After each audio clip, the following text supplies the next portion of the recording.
Lord, I therefore pray to be so fortunate that in this life, as Lord Brahma, or in another life, wherever I take my birth, I may be counted as one of your devotees. I pray that wherever I may be, even among the animal species, I can engage in devotional service to your lotus feet.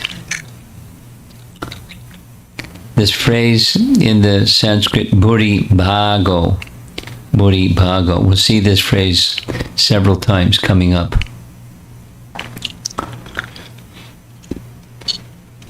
Vishwanath Chakravarti Thakur comments, at this point Brahma falls into an ocean of Braja Prem. Starting with text 31. O Almighty Lord, how greatly fortunate, Ati Dhanya. It's going to switch back again to Bodhi Bhagyam. How greatly fortunate are the cows and ladies of Vrindavan, the nectar of whose breast milk you have happily drunk to your full satisfaction, taking the form of their calves and children. He's referring to the pastime where for 1 year Krishna, in the form of the cowherd boy, each cowherd boy and each calf, gave his mercy to the mothers of those cowherd boys and to the cows by taking milk directly from them. All the Vedic sacrifices performed from time immemorial up to the present day have not given you as much satisfaction. In the Sanskrit, yatriptaye, tripti means satisfaction.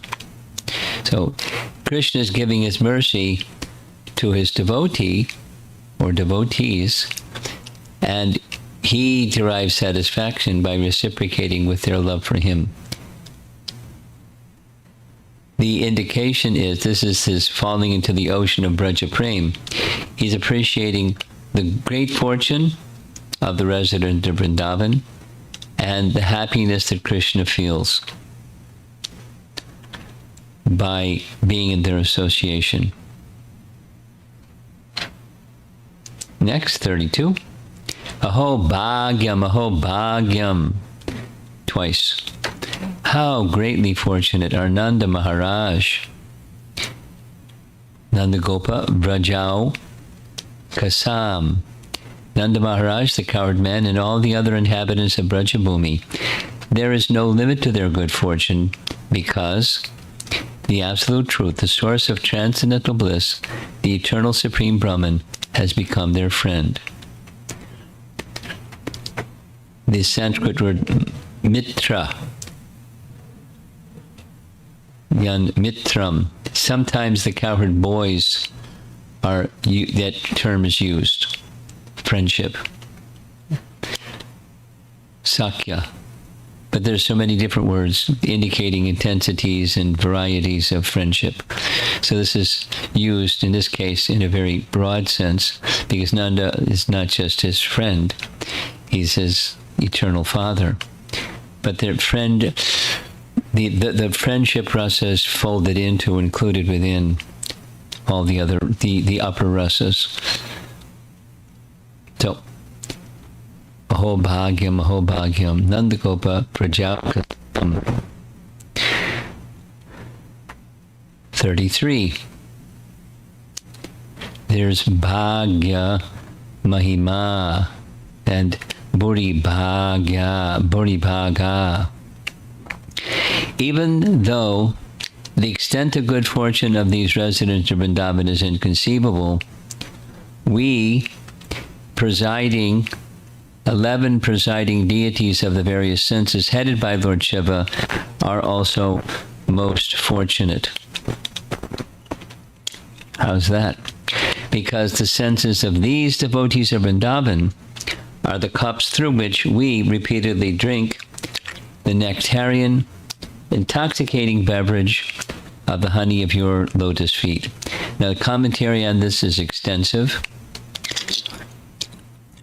the indication is the residents of Vrindavan have spiritual bodies. They don't require demigods. Material bodies require demigods for the functioning of material bodies. To see with your eyes, or to hear with your ears, or to smell with your nose, etc. The sense organs have presiding deities. And if the presiding deity withdraws the function of those organs, then they don't work. The power of locomotion is not only just you have legs, but the presiding deities of each of the senses are required. However, the bodies of the residents of Vrindavan are all spiritual, as Krishna's body is all spiritual. And those all spiritual bodies of the residents of Vrindavan don't require demigods. But, the commentary goes on to explain, because the residents of Vrindavan are very merciful through their all spiritual senses that are perceiving and experiencing Krishna in a fully spiritual way. They don't see him in a material way because they have spiritual bodies. They experience him in a full. Their mercy is expanded. They don't flick a switch from off to on. It's just their nature is they're very merciful. And because of their merciful nature, the presiding deities of the senses, 11 presiding deities of the various senses, headed by Lord Shiva, experienced through the senses of the resident of Vrindavan what they're experiencing. That's what he's saying. They're very merciful. They're recipients of great fortune, and they're very merciful.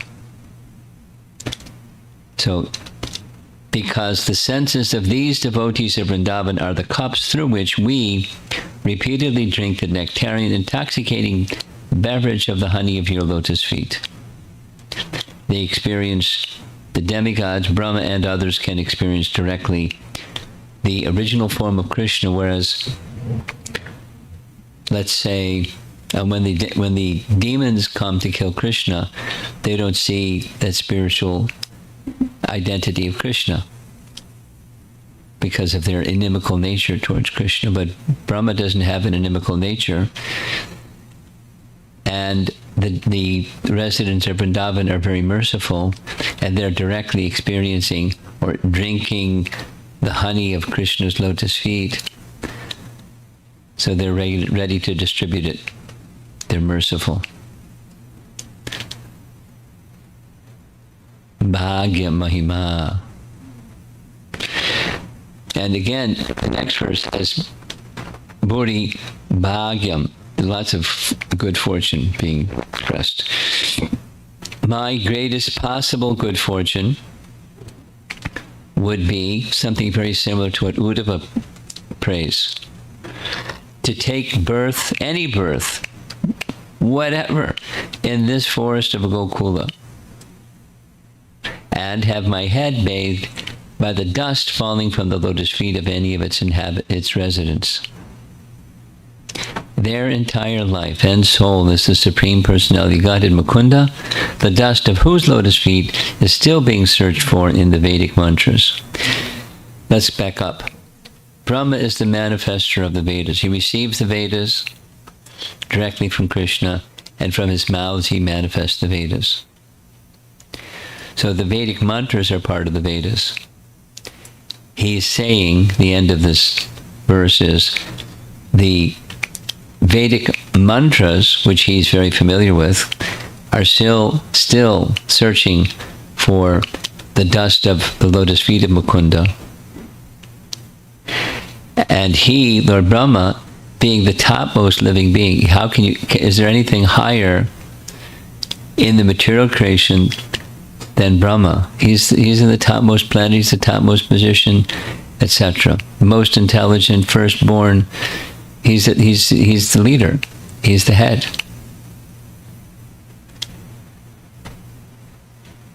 From that position, he's understanding the far greater good fortune of the residents of Vrindavan, so much so that in a humble expression, in this life or in some future life, he'd like to take birth somewhere, anywhere, whatever the form of life is, just so he can take some of the dust from the residents, the feet of the residents of Vrindavan.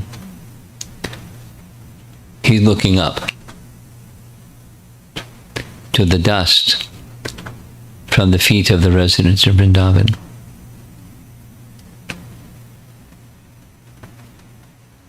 Pada Raja, dust from the feet.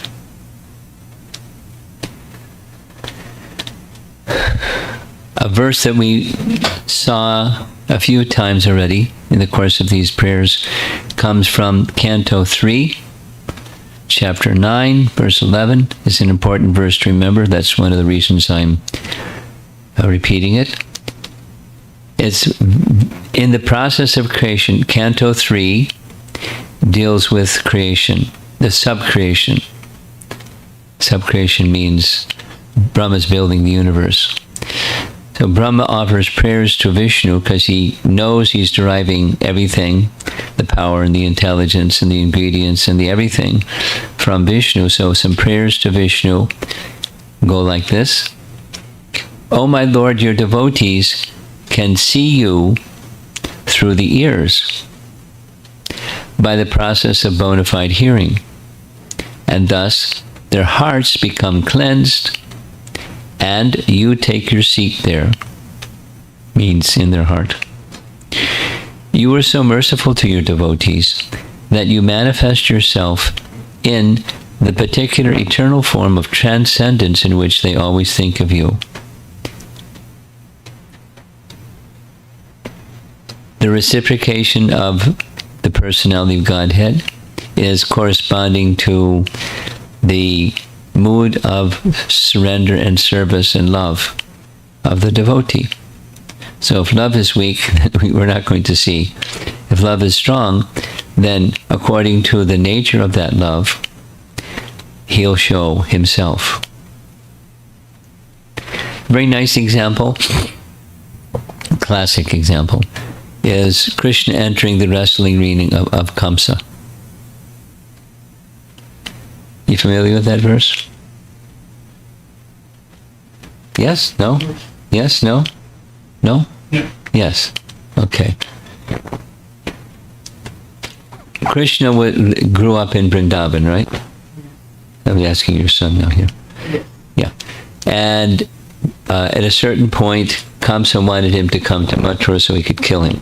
So he sent Akrura, told Akrura what his plan was. Akrura brought Krishna, and instead of killing Krishna, Kamsa was killed by Krishna.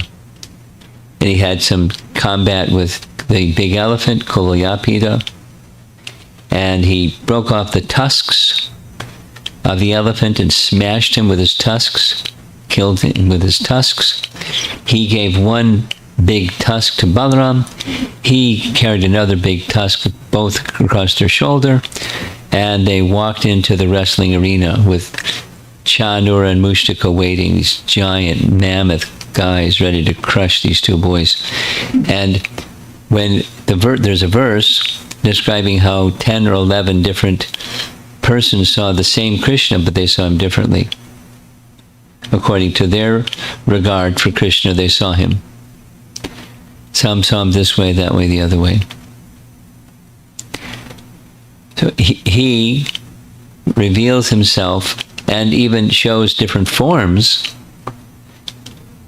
according to the regard, the meditation, the worship that the devotee has towards the Lord. He reciprocates with them that way. And their attraction comes as a result of hearing, which is what we're doing. And the whole Bhagavat process is resting upon hearing. Text 35. We saw this verse before. My mind becomes bewildered just trying to think of what reward other than you could be found anywhere. You are the embodiment of all benedictions, which you bestow upon these residents of the cowherd community of Vrindavan. You have already arranged to give yourself to Putana and her family members, Sakula, her family members, in exchange for her disguising herself as a devotee. So what is left for you to give to these devotees in Vrindavan, whose homes, wealth, friends, dear relations, bodies, children, and very lives and hearts are all dedicated only to you? Again, it's a very similar verse to the verse that Uddhava spoke. Uddhava spoke that verse in Canto 3. Uddhava spoke to Vidura. Similar. Who can be a better master than Krishna? How? He's such a master that he gave up the position to Putana of mother in the spiritual world to assist Mother Jasoda as a nurse. For what reason? She came to kill him. But she offered her breast in order to feed, so he accepted the motherly mood and gave her that position in the spiritual world. Who can be a better master? Tell me. There isn't a better master. And it's very similar to what Lord Brahma is saying here. My mind becomes bewildered just trying to think what reward other than you could be found anywhere. Vishwanath Chakrabarti Thakur comments like this: they have given you everything. Their homes, wealth, friends, dear relations, bodies, children, their very lives and hearts. How are you going to reciprocate with them now? You are such a generous giver. You have given yourself to Putana. How then will you reciprocate with these Brajvasis? And he answers, you cannot. He says to them, you have to be satisfied with your own devotion. Okay. Krishna raised their level of love. The level of love, prema, has higher stages. There are stages of prema. And one of those stages, taught by Rupa Goswami, is this term pranaya. In delusion, one may think, I'm a great renunciate. I have no possessions, and I have no attachments. I wander alone in the forest. I am more advanced than these householder Vrajbasis who attend their cows. To address these and other misguided souls, Brahma concludes his prayers. There's just 5 more, and we're done. My dear Lord Krishna, until people become your devotees, their material attachments and desires remain thieves. Their homes remain prisons, and their affectionate feeling for their family members remain foot shackles. My dear Master, although you have nothing to do with material existence, you come to this earth and imitate material life just to expand the varieties of ecstatic enjoyment for your surrendered devotees. There are people who say, I know everything about Krishna. Let them think that way. As far as I am concerned, I do not wish to speak very much about this matter. O my Lord, let me say this much. As far as your opulences are concerned, they are all beyond the reach of my mind, body, and words. And that concludes. Now he's going to seek permission from Krishna to return.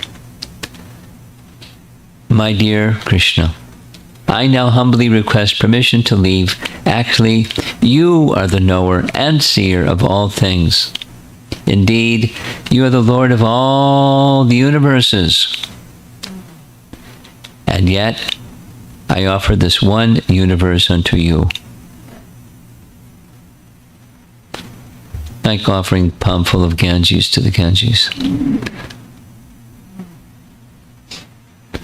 Last verse. My dear Sri Krishna, you bestow happiness upon the lotus-like Vrishni dynasty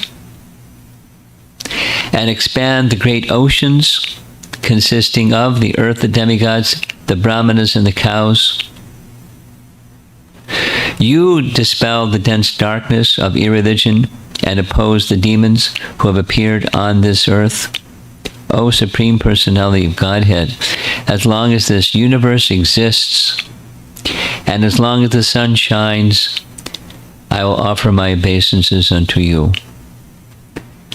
Now, that's the duration of Brahma's life, is the duration of this universe. Or, when Brahma's life is over, the universe is over. They coincide. And the sun shines for the duration of the universe and then is withdrawn. The whole universe and everything within it is withdrawn.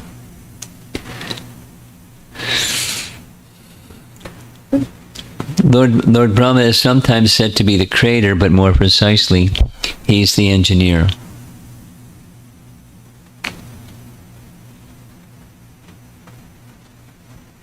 We passed a building on the way here. The National Society for Civil Engineering. You know, there's a gathering of civil engineers. And Brahma is like the dean of all engineering departments. Mechanical engineering, civil engineering, electrical engineering, this engineering, that engineering, and he's the PhD chief. And all of his, he didn't have to go to school. It all came from Krishna. And it takes all that vast understanding in order to construct the universe. So he's indicating this little 4-year-old boy standing before him, as he's kneeling before him, offering his prayers, is the source and proprietor of all universes. So what am I? I'll offer this one universe to you, and I'll continue to do so and serve you for the duration of the universe, for which means the duration of his life.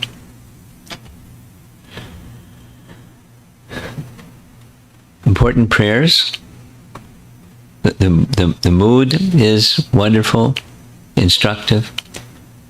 The content is filled with sambandha gyan, knowledge of how everything fits together from the source of emanation, the process to realize that which is the source of everything, the process of bhakti,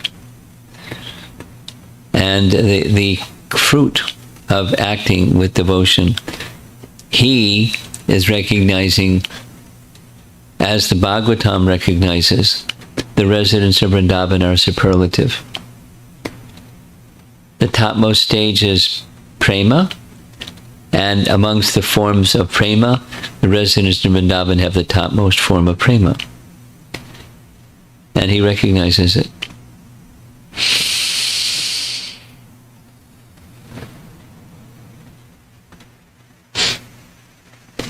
He had some pride, a trace, like, let me see what Krishna is going to do if I match my mystic power against his. It's foolish or prideful. And persons that are prideful think whatever it is that they have is their own, mine. I'm proud of mine, not recognizing where it comes from. And when recognition of where everything comes from is clear, pride is gone.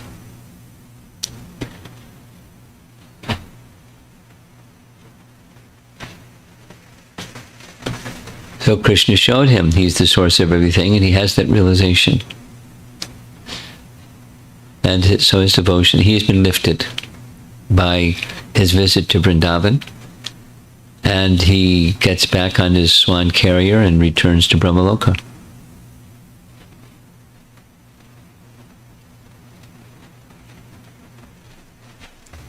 And we understand this pastime happens once in a day of Brahma. He has a long life. 365 days per year times 100 years. That's how many times he comes and the pastime, with some variation on the theme, the pastime repeats.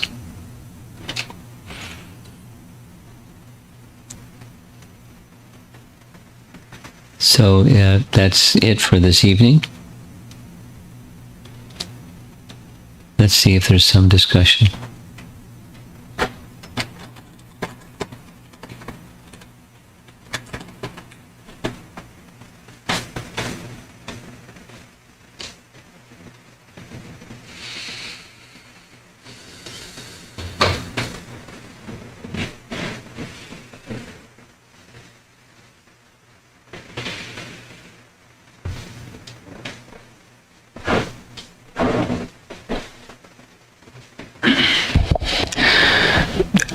As I was following through this lecture series of prayers of Lord Brahma, one thought came to me, but I just want to present it to you.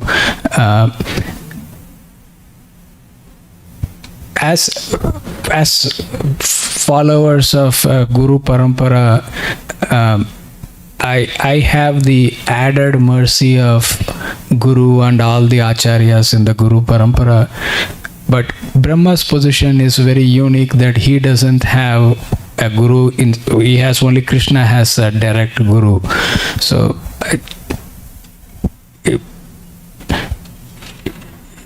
I was wondering, like, yeah, it's a unique position, but I felt like we are getting more mercy as compared to Lord Brahma because of Guru.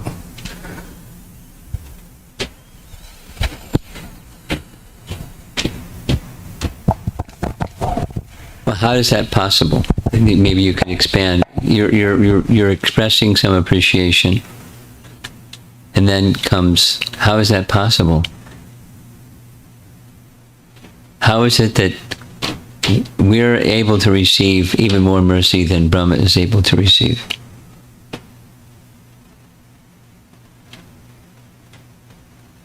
There's an answer. What's your understanding? How is it that what you said is correct? How is it? Yeah, I was basically, is it like we are so fortunate, more fortunate than Brahma? Because yes, it's correct. And how is it? How are we to understand that?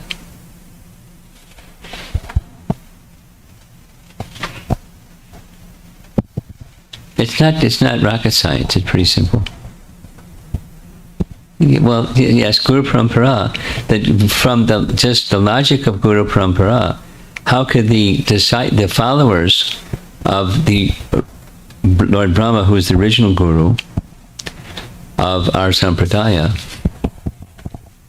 be recipients of mercy greater than what Brahma was the recipient of? Think carefully. It's not too difficult.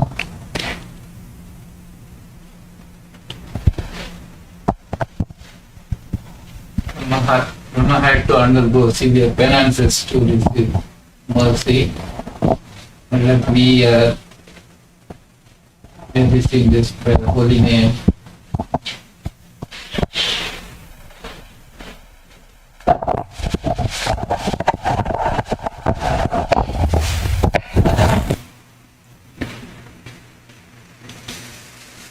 Do you want to respond to that question? No? You have another question. Okay, let's just stay with this question for a moment. Chaitanya Mahaprabhu. There's two answers. One is Chaitanya Mahaprabhu.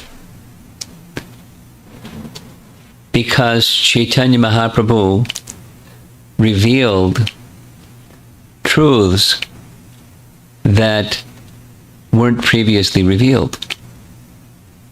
They're Vedic, they're within the Vedas. He didn't invent something, although he has the capacity. He's the personality of Godhead. But he didn't invent anything. It's within the Vedas. But he revealed confidential truths. And then he empowered his followers to expand. That is to say, a follower can have realizations that Lord Chaitanya may not have explicitly said or stated, but he empowered others to realize what he didn't explicitly state. And what he didn't explicitly state or explicitly stated was love of the residents of Vrindavan and how to achieve it. Now Brahma is stating that Brahma is an outsider to Vrindavan, and he recognizes the superlative position of the residents of Vrindavan. Chaitanya Mahaprabhu and his intimate associates were residents of Vrindavan, eternal residents of Vrindavan, performing pastimes as his devotees, revealing things that were not revealed to Brahma, explicitly revealed to Brahma. Although he had the opportunity to see and to interact with, and in his prayers, he's seeking the opportunity to get dust from the feet of these eternal associates of Krishna, the Brijbasis. So in disciplic succession, that can happen by empowerment. Here's a related example. It's not the same, but it's related. And that is Madhavendra Puri. Madhavendra Puri, I'm sure most of you are familiar. Madhavendra Puri received Diksha in the line of Madhvacharya. Madhvacharya didn't reveal these things. By empowerment, Madhavendra Puri had a mood and realization connected with that mood that reciprocate with Krishna in a very specific way. Just like that verse that now 3-4 times I recited, 3:9:11.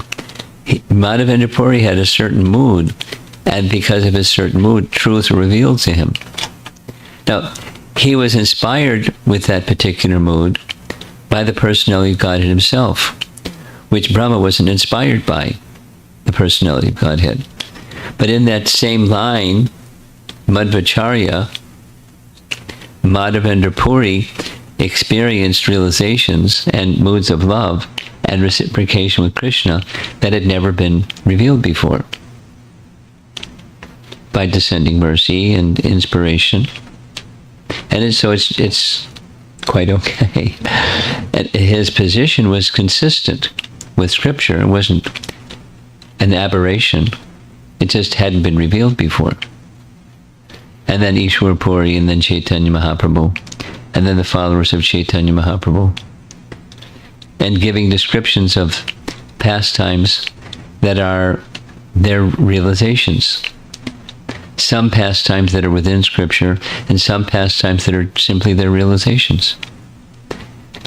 They had revelations. After all, step back about 10 giant steps. The whole of Srimad Bhagavatam is the realization, the writings of Vyasadeva Samadhi, empowered by Narada, in its instruction, write according to your realization of Samadhi. That's what Bhagavatam is. Where are all those pastimes elsewhere? Some of them are in other Puranas and some of them are not. Some of them are exclusively in Srimad Bhagavatam. And within the Srimad Bhagavatam, just like this, Brahma asking, praying to Krishna for taking birth somewhere, or getting the opportunity to have dust from the Vrajavasis fall upon his head, he is expressing their exalted position. So those that have that intimate association have realizations that others don't have. They have experiences that others don't have.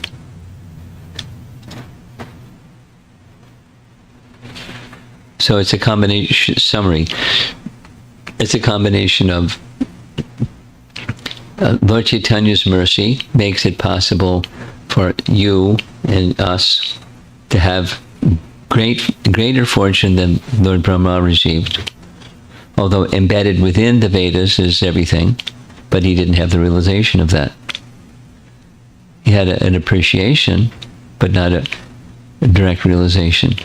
And we have the opportunity by the mercy of Lord Chaitanya and his followers. And the second, related, is realization that comes from descending mercy. And then there can be realization. Consistent with Scripture, but that's how it's possible.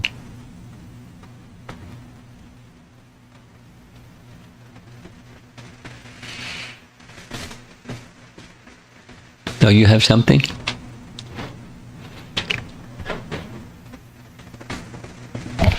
Hare Krishna Maharaj. So, like, Brahmaji's one life. After that Brahmaji's life, what about Brahmaji's soul? Like, is it also going in Golok Dham, or where? In Brahma Samhita, there's a verse that says what Brahma's position is, and the commentaries about what happens, how does one become Brahma, and where does the soul of Brahma go? It's in commentaries on Sri Brahma Samhita. And there's many different places from which Brahma can come, and there's many different destinations where Brahma might go, according to Scripture. There's not one destination only. It depends. Sometimes, would you like to hear some of those? Sure? Okay. Sometimes he becomes Brahma again in his next life. Sometimes he attains Vaikuntha. Sometimes he attains Goloka.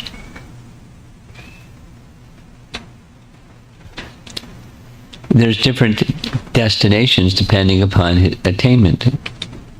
It's not a guaranteed anything. Everything's very customized and personal. So it means everything depends on Brahmas? Everything depends upon Krishna's mercy. Okay. And his orientation towards Krishna's mercy is different. So your question is, where does that soul of Brahma go after his life? Yes. When the universe is finished, his body is finished, where does that soul go? Yes. The answer is there's multiple options. And which one depends upon his orientation towards Krishna's mercy. And it can be different.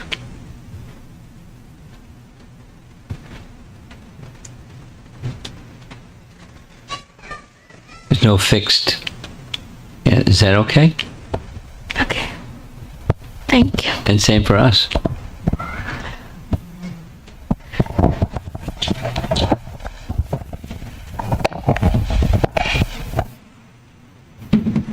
Anything else? We have something over here.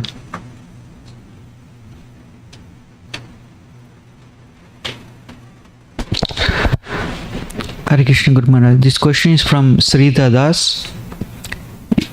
There is a pastime that Lord Brahma visits Krishna, and Krishna asks doorkeeper to find out which Brahma came. May I know is it a bona fide pastime Yes, in our it's in the Bhagavatam.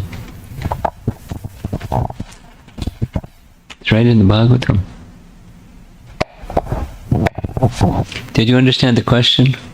Okay. Anything else? Oh, okay. I'm sorry. So, Maharaj, one of the teaching of Hare Krishna, one of the teaching of Brahma's realizations saying that when you are performing the service of his superior, even you make mistakes, you, as long as you are in the devotion path, you are okay with that. So I think I was having a block every time when I want to serve Vaishnavas. The thought was there was a fear factor that I might make mistakes on it while doing that service. But these teachings of Brahmas removed that block, saying that as long as you are in the mood of the service of those Vaishnavas, even though you make mistakes, you continue to be in that service, you are okay. So that was very profound for me to understand. Rupa Goswami, no surprise, teaches the same thing. When there is mistake, there's no need for prayaschitta. What the need is some regret for the mistake and then resume service. Krishna does the course correction. Kshipram bhavati dharmatma. Krishna corrects from within.